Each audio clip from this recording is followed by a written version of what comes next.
Bien, y para analizar este tema tenemos como invitado a Nacho Montes de Oca. Él es periodista y analista internacional quien nos acompaña desde Buenos Aires, Argentina. Nacho, muchísimas gracias por acompañarnos.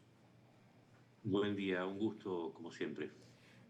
Gracias. Nacho, Israel abrió recientemente el cruce de Rafah entre Egipto y Gaza en ambas direcciones tras casi 2 décadas. Pero, ¿qué es Rafah y por qué resulta tan importante este enclave para Israel? Para entenderlo hay que observar el mapa de Gaza y entender que la franja está rodeada en el norte por el mar Mediterráneo, en dos de sus lados por Israel, y el paso de Rafah es justamente el que comunica con Egipto, pero aquí hay que también mirar los mapas actualizados. Para llegar al paso de Rafah hay que pasar antes por la zona controlada por Israel.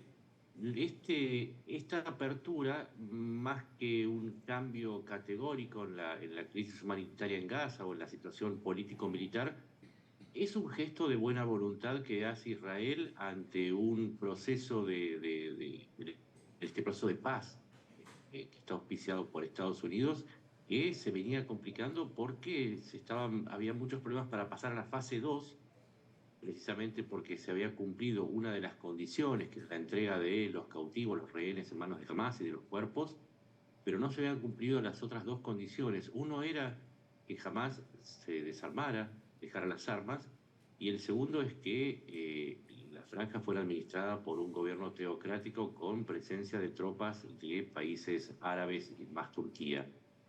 De manera que lo que tenemos hoy es un gesto simbólico importante de parte de Israel, que hasta este momento había sido acusada de intransigente, pero que con este gesto está tratando de destrabar una situación que está bastante complicada.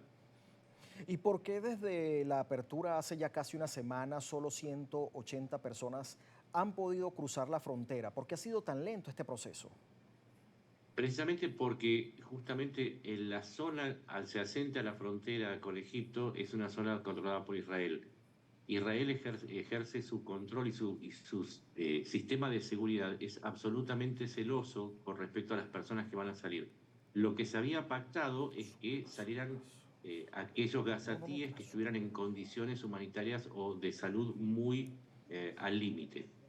Lo que dice Israel es que no puede dejar de vigilar No, ese sube la paso sube, sí. hacia la frontera con Rafah, No, no, no. precisamente porque lo que tiene miedo es que jamás esté utilizando este paso para sacar a parte de sus combatientes heridos. ¿Y cuál es tu lectura con respecto a esto? ¿Israel permitiría que esto siga fluyendo o habrá en cualquier momento un cierre de este paso fronterizo? Pero tiene mucho que ver con con la reunión que van a tener estos días Donald Trump y Benjamín Netanyahu en la Casa Blanca, en donde se tiene que tomar una decisión. Si el status quo actual es insostenible, jamás se está rehaciendo fuerzas, sigue en el control de la zona centro-norte de Gaza, y lo del paso de Gaza, y como dije antes, es un gesto para tratar de decirle al resto de los socios en este plan de paz: nosotros tenemos la buena voluntad, pero nadie está haciendo nada para terminar con los autores de la masacre del 7 de octubre.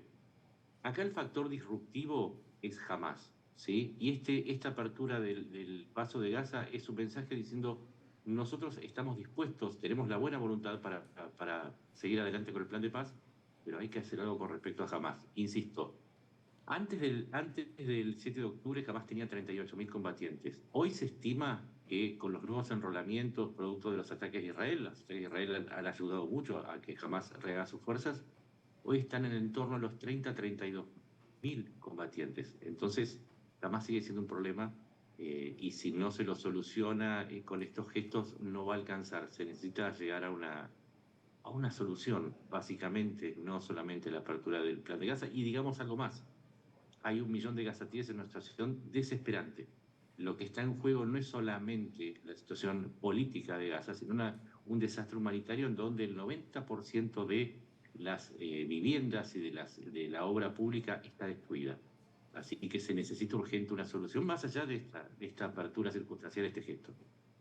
Y la situación humanitaria pudiera agudizarse aún más con esta actitud de Hamas con respecto a la situación entre Israel?